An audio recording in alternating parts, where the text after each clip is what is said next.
Hello, everybody.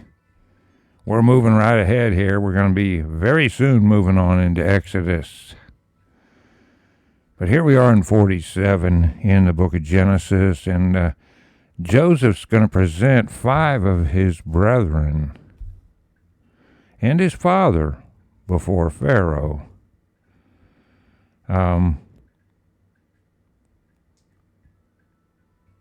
He did this. Why? Why only 5 of the brethren? Do you know out there, people? Does everybody know that 5 is sacred in Egyptian mythology? It's the number of the black keys on the keyboard. 2, 3, 2, 3, 2, 3. You get 3 2s or 2 3s. You get 6. So you see, Joseph is respecting Pharaoh's mythology here. It goes back to their calendar, the Egyptian calendar.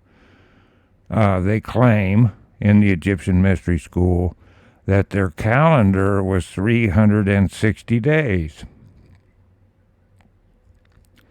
So is the divine family of gods, the Father, Mother, and divine child go.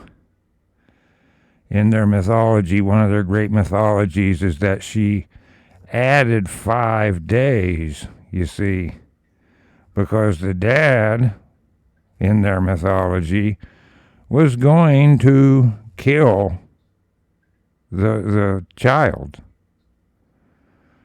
So she added 5 secret days to the calendar, okay? It's called the divine added. So the 5, representing the black keys, 2, 3, 2, 3, 2, 3, 3 2s is 6.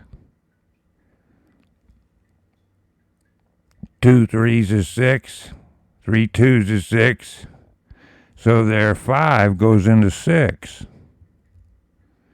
So that's not to get bogged down with it, but that is what he's doing here. That's why he didn't present more of the brethren here. He was reverencing, or at least respecting, Pharaoh's belief system in only presenting the 5 brethren and then his father. Okay, so there's that. I will be getting into the numbers. I keep saying that. I don't want to bore anybody with them. I think it's very exciting. And but that's their mythology, their divine added, it's called, to their calendar. And notice that the 360 days is the degrees of a circle, okay, in the sundial. Okay, and this goes back to Baal, back to the sun god.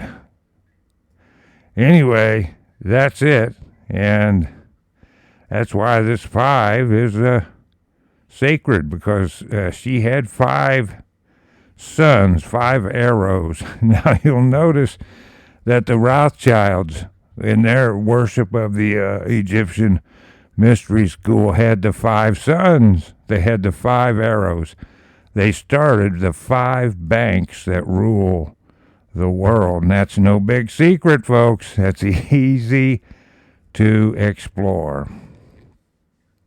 So with that, we're going to go here. It says in chapter 47 in Genesis verse 1, it says, Then Joseph came and told Pharaoh and said, My father and my brethren and their flocks and their herds and all that they have are come out of the land of Canaan, and behold, they are in the land of Goshen. And he took some of his brethren, even 5 men, and presented them unto Pharaoh. And Pharaoh said unto his brethren, What is your occupation? And they said unto Pharaoh, Thy servants are shepherds, both we and also our fathers. in 4 it says, they said moreover unto Pharaoh, for to sojourn in the land are we come, for thy servants have no pasture for their flocks, for the famine is sore in the land of Canaan. Now, therefore we pray thee, let thy servants dwell in the land of Goshen. And Pharaoh spake unto Joseph, saying, thy father and thy brethren are come unto thee, and the land of Egypt is before thee. In the best of the land make thy father and brethren to dwell. In the land of Goshen let them dwell. And if thou knowest any man of activity amongst them, then make them rulers over my cattle. And Joseph brought in Jacob his father, and set him before Pharaoh, and Jacob blessed Pharaoh. Period. And Pharaoh said unto Jacob, how old art thou? And Jacob said unto Pharaoh, the days of the years of my pilgrimage are 130 years. Few and evil have the days of the years of my life been, and have not attained unto the days of the years of the life of my fathers in the days of their pilgrimage. And that's a fact, and we know that. We have record of that. Notice here that his years to him have been few and evil. See, every saint has had a pilgrimage. We all have. We've all had the problems. And we're going to get our share as we head into the week of years of the tribulation, are we not? Are we not getting a lot of that right now? Is not Satan knocking at the door of every house in the world? Well, anyway, notice here the few and evil days of the years of his life. 10, and Jacob blessed Pharaoh and went out from before Pharaoh. And Joseph, and this is a new paragraph, and Joseph placed his father and his brethren and gave them a possession in the land of Egypt, in the best of the land, in the land of Ramses, as Pharaoh had commanded. Period.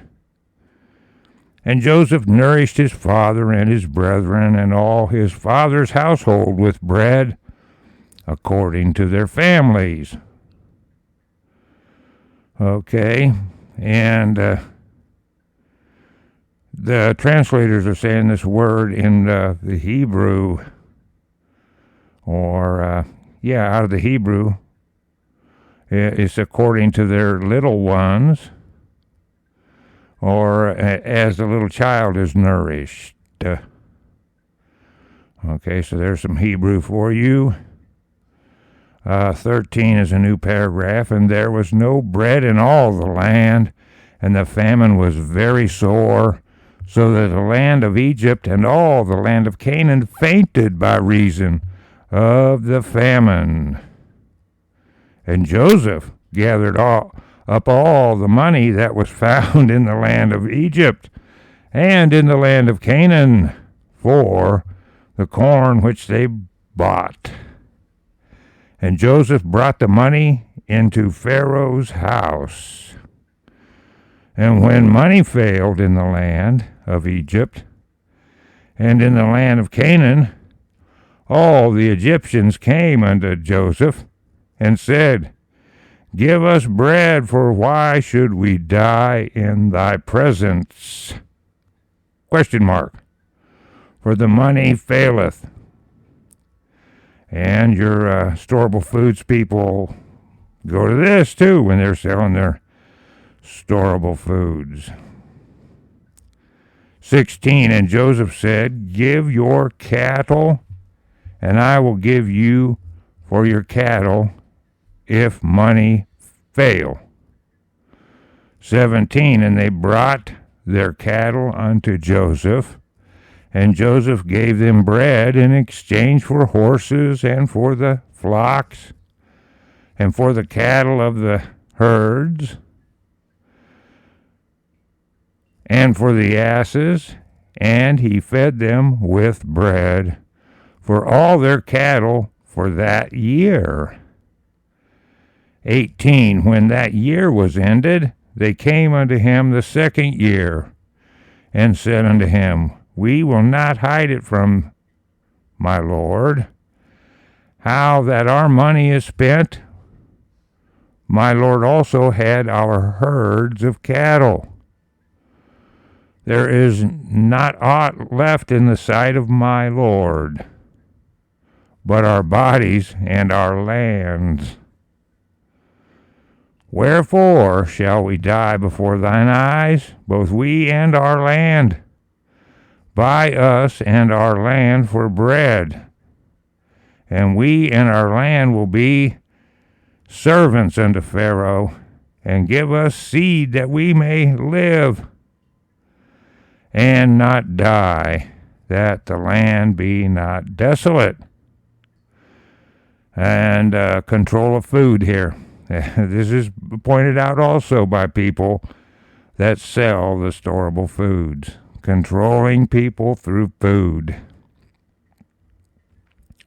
In 20 it says, And Joseph bought all the land of Egypt for Pharaoh, for the Egyptians sold every man his field, because the famine prevailed over them.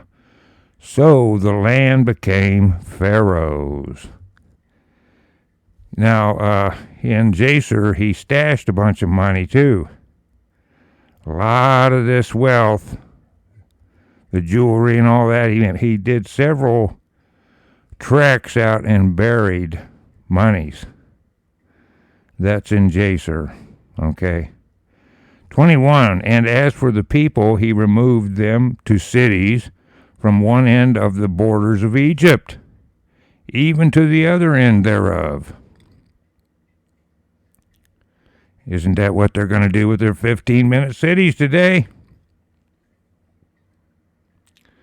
Only thing is, those 15-minute cities are bird traps, buddy. They're oversized FEMA camps. That's all they are. It's a terrible deal to run people off the land. But look at this. There is a overlapping to modern times here, is there not? 22, Only the land of the priests bought he not, for the priests had a possession assigned them of Pharaoh, and did eat their portion which Pharaoh gave them. Wherefore they sold not their lands. Okay, so this land of these priests, these are the occult priests here, folks. These are princes. These are princes of On here.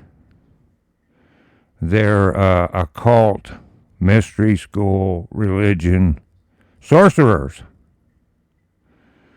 Okay, and we're going to run into him again, and his name is Balak. Actually, it's Balaam, and he was in bed with the king of Moab, and that king's name was Balak. And notice how they're named after Baal, their god. Another name for Satan, folks. But the Balaam family is right here, and they're going to step up and war against Moses.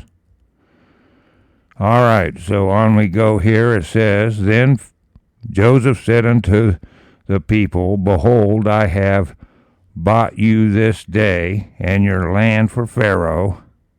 Lo, here is seed for you, and ye shall sow the land, and it shall come to pass in the increase that you shall give the 5th part unto Pharaoh, and 4 parts shall be your own, for seed of the field, and for your food, and for them of your households, and for food for your little ones. Period. 25, and they said, Thou hast saved our lives.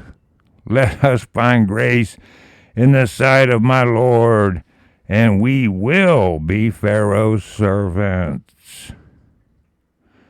26, and Joseph made it a law over the land of Egypt unto this day that Pharaoh should have the fifth part, except the land of the priests only, which became not Pharaoh's. In 27, new paragraph.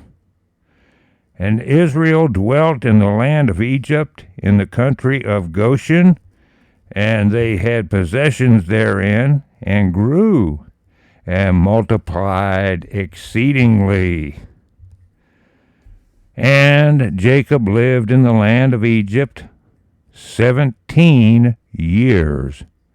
So the whole age of Jacob was 147 years. 29, and the time drew nigh that Israel must die.